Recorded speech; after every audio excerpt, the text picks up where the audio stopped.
प्यारे विद्यार्थियों, हिंदी साहित्य बीए प्रथम वर्ष प्रथम प्रश्न पत्र के अंतर्गत हम अयोध्या सिंह उपाध्याय हरिओद को पढ़ रहे हैं। इसी क्रम में आज तीसरा वीडियो मैं अपलोड कर रहा हूं। हम प्रारंभ करेंगे इनके पदों की व्याख्या और आज हम प्रारंभ करेंगे पद संख्या 2 से। जिन विद्यार्थियों ने पिछले वीडियोस नहीं देखे हैं वे अवश्य देख लें। तो हम प्रारंभ करते हैं पद 2 से। वो दो घारे हृदय मिलके एक ही हो गए हैं, क्यों धाता ने विलग उनके गात को यूँ किया है, कैसे आके गुरु गिरी पड़े बीच में हैं उन्हीं के, जो दो प्रेमी मिलित पै और नीर से नित्यशः थे।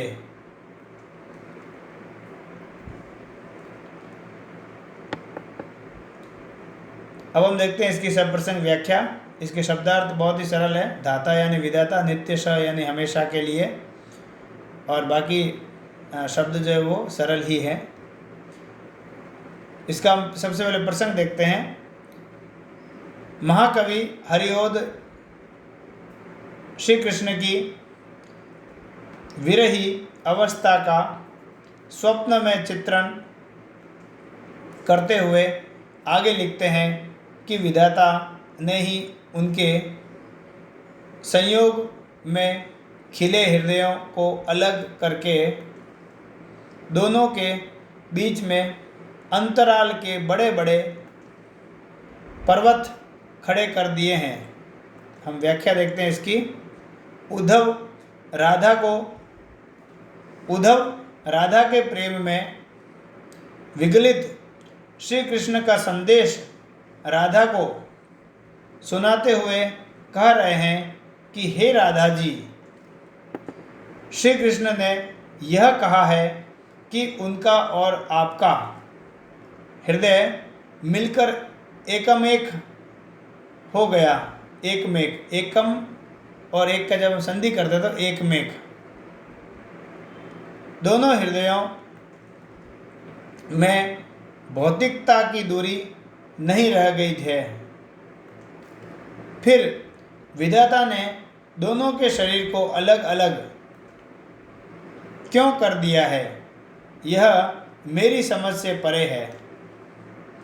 श्री कृष्ण ने कहा है कि हमारे प्रेमिल हृदयों के बीच विधाता की कृपा से लंबे अंतराल के ये बड़े बड़े गिरी का मतलब पहाड़ कैसे आकर प्रतिष्ठित हो गए हैं, जिन्हें दूर करना दोनों के लिए मुश्किल हो रहा है।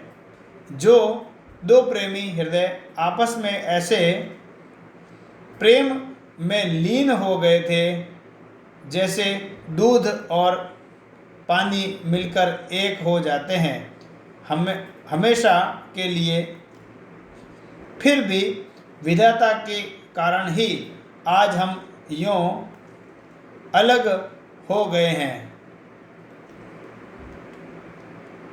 टिप्पणी हम देखते हैं। श्री कृष्ण की राधा के प्रति एक निष्ठ प्रेम की सुंदर व्यंजना हुई है। मंदाक्रांता छंद में ढली ये पंक्तियाँ संस्कृत निष्ठ खड़ी बोली हिंदी से सुंदर बन पड़ी है। जैसे धाता, गात, गुरुगिरी, पै, नीर इत्यादि। अंतिम पंक्तियों में उपमा अलंकार का प्रयोग कला सौष्ठव की सुंदरता को दर्शाता है। अब हम अगला पद देखते हैं, पद संख्या 3। उत्कंठा के विवश नभ को, भूमि को, पादपों को, ताराओं को, मनुज मुख को प्रायशः देखता हूँ। प्यारी ऐसी न ध्वनि मुझको है कहीं भी सुनाती, जो चिंता से चलित चित्त की शांति का हेतु होवे। सब प्रसंग व्याख्या देखते हैं। यहाँ पर भी जो शब्द है वो बहुत ही सरल है, कुछ मैं बता देता हूँ। चलित यानी चंचल, हेतु का मतलब कारण, बाकी सारे शब्द सरल ही हैं। आप व्याख्या करेंगे तब समझ जाएंगे। इसका जो प्रसंग है, उद्धव राधा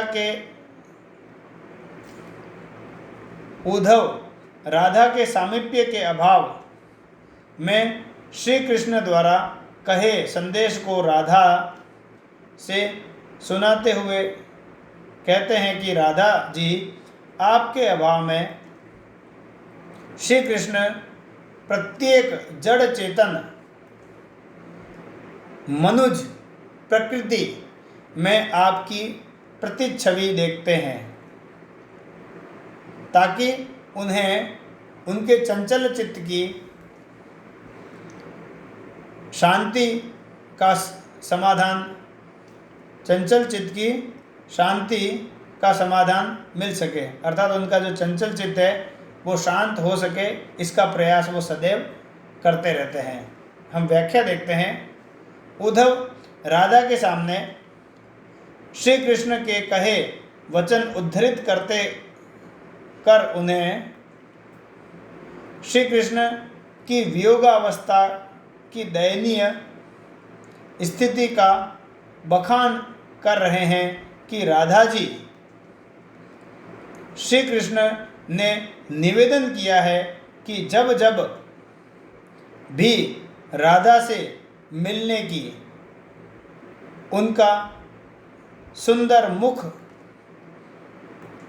देखने या निहारने की उत्कंठा मेरे हृदय में जागृत होती है, तब तब अपनी जिज्ञासा के समाहार या उसको शांत करने के लिए मैं विवश होकर संपूर्ण आकाश को, भूमि को, छोटे छोटे कोमल पादप मतलब छोटे छोटे पौधे, पादपों को, आकाश में झिलमिल तारों को तथा प्रत्येक मनुष्य के मुख को अधिकतर देखा करता हूँ, लेकिन इस समस्त चराचर से एक भी ऐसी ध्वनि नहीं सुनाई पड़ती जो विरह से दग्ध हृदय को और चिंता से चंचल चित्त की शांति का कारण बन सके, और मैं तुम्हारी स्मृति, तुम्हारे रूप सौंदर्य प्रेम को इन सभी में देख तृप्त हो सकूं, शांत हो सकूं। अब हम देखते हैं इसकी टिप्पणी। इन पंक्तियों में उद्धव के कथन से श्री कृष्ण की राधा के प्रति एक निष्ठ समर्पित प्रेम की सादगीपूर्ण प्रेम के सादगीपूर्ण अतिरेक व्यंजना हुई है। प्रेम की सादगीपूर्ण अतिरेक व्यंजना हुई है। प्रेम ऐसा है जो सादगीपूर्ण भी है और उसमें अतिरेक भी है। वियोग श्रृंगार के दो भेद होते हैं, संयोग श्रृंगार और वियोग श्रृंगार, जिसे विप्रलंब श्रृंगार भी कहते हैं। तो यहाँ पर वियोग श्रृंगार की असहाय स्थिति यहाँ दिग्दर्शित है। अंतिम पंक्तियों में अनुप्रास अलंकार का प्रयोग सुंदर बन पड़ा है। संस्कृत के उत्कट शब्द देखो कौन कौन से, उत्कट, पादपों, चलित, हेतु जैसे शब्दों के प्रयोग से खड़ी बोली हिंदी की शोभा द्विगुणित हो गई है तथा मंदाक्रांता छंद में श्री कृष्ण की प्रेमाभिव्यक्ति अच्छी बन पड़ी है। अब हम देखते हैं पद संख्या 4। जाना जाता मर्म विधि के बंधनों का नहीं है, प्रयास निहित तो भी होगा उचित। चित्त में यों प्रिय सोच लेना, होते जाते विफल यदि है सर्व संयोग सूत्र, तो होवेगा निहित इसमें श्रेय का बीज कोई। अब हम देखते हैं इसकी सप्रसंग व्याख्या। इसके शब्दार्थ भी सरल है। निहित यानी छिपा, श्रेय यानी कल्याण, संयोग अर्थात मिलना, सर्व संयोग सूत्र है ना, तो हमारे मिलने के संपूर्ण उपाय जिसे हम कह सकते हैं। अब हम सप्रसंग व्याख्या देखते हैं। इसका प्रसंग जो है वो ये है कि श्याम संदेश प्रसंग की इन पंक्तियों में श्री कृष्ण के प्रेमिल विरह में हरिओद ने नियतिवाद की सुंदर व्यंजना या सुंदर व्याख्या की है कि विधि के विधान को समझना प्रायशः असंभव रहता है। उद्धव श्री कृष्ण के इसी संदेश को राधा के सामने प्रस्तुत करते हैं। अब हम इसकी व्याख्या देख लेते हैं। उद्धव श्री कृष्ण के लोकोपकारी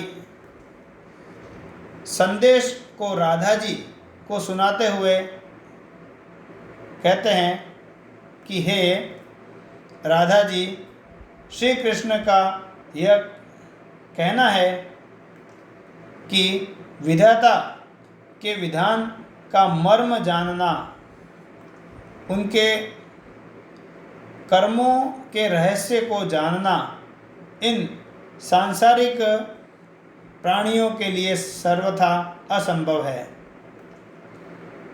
इसीलिए अगर हमारा मिलन नहीं हो पा रहा है तो इसके पीछे भी विधाता का कोई न कोई रहस्य अवश्य रहा होगा।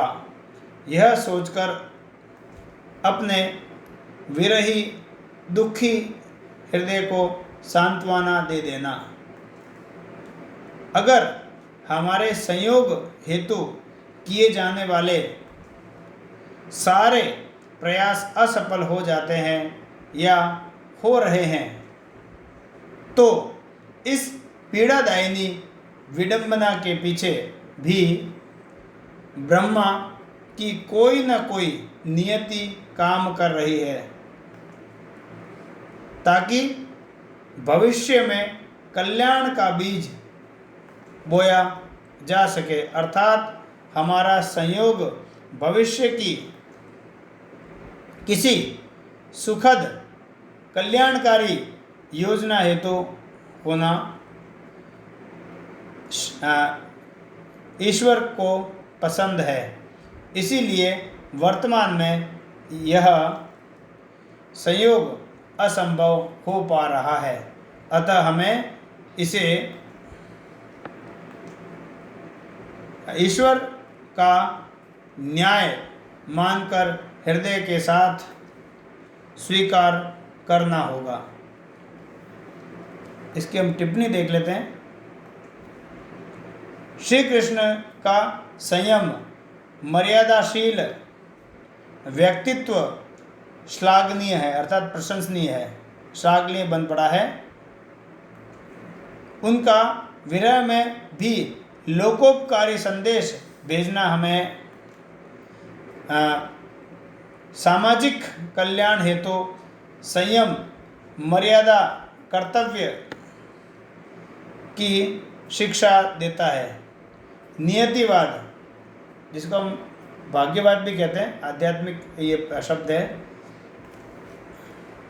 जीवन की प्रतिष्ठापना का प्रयास सहज ही लभ्य है। सर्व संयोग सूत्र में अनुप्रास अलंकार संस्कृत शब्दों की ओट से झांकता रहा है या झांक रहा है, हम कह सकते हैं। मंदाक्रांता छंद की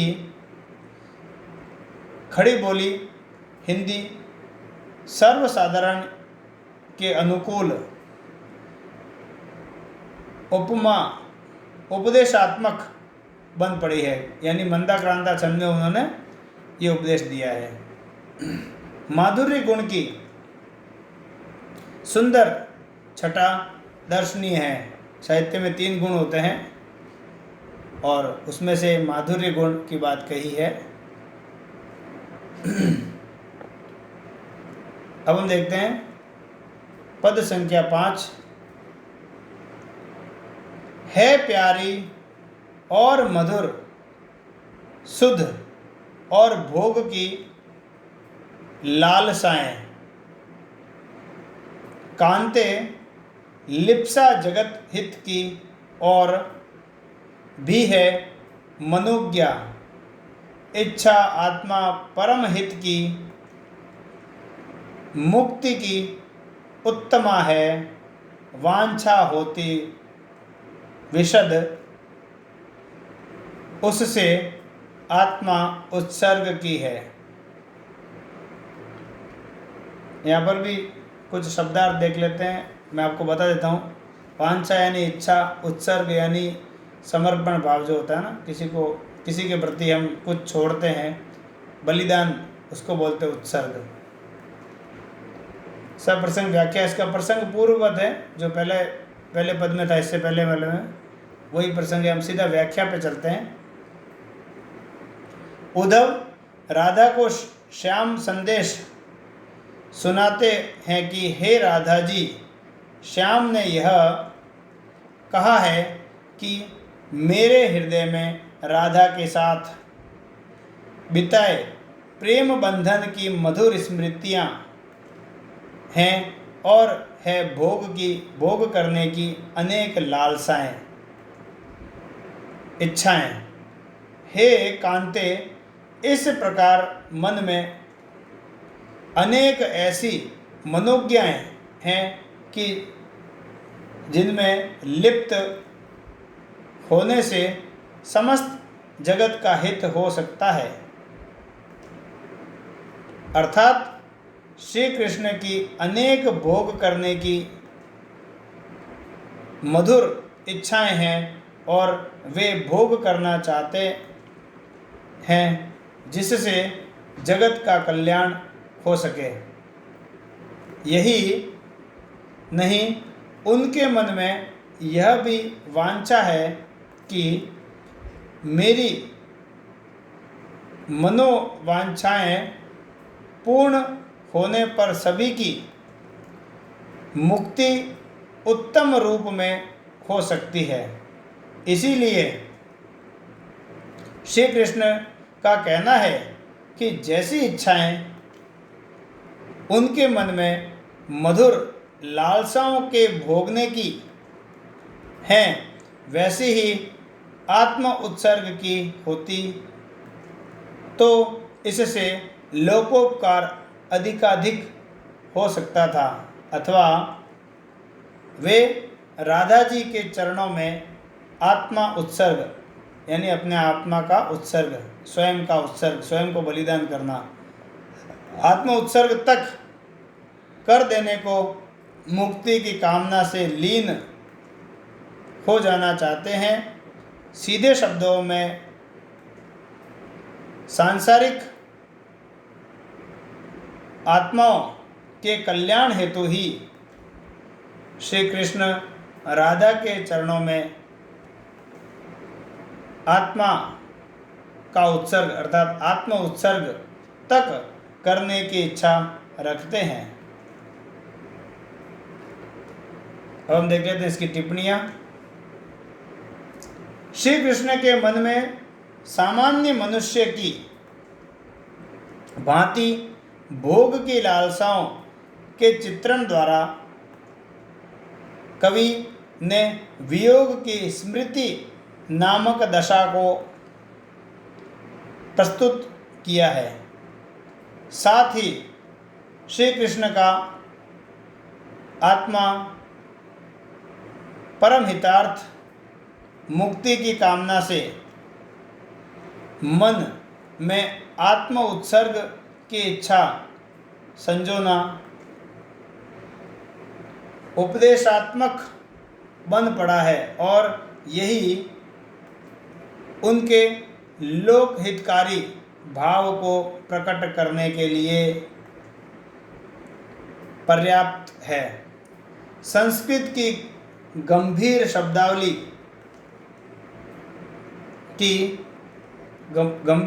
शब्दावली का मंदाक्रांता छंद में प्रयोग भाषा शैली को बोझिल बनाता है, किंतु माधुर्य गुण की उपदेश वृत्ति उसे जन सामान्य के लिए ग्राह्य बना देती है। आप सभी इस वीडियो के अंत तक बने रहे। आपका बहुत बहुत धन्यवाद और आप आने वाले वीडियो भी देखते रहें, जिससे कि आपका अध्ययन निर्बाध रूप से जारी रहे।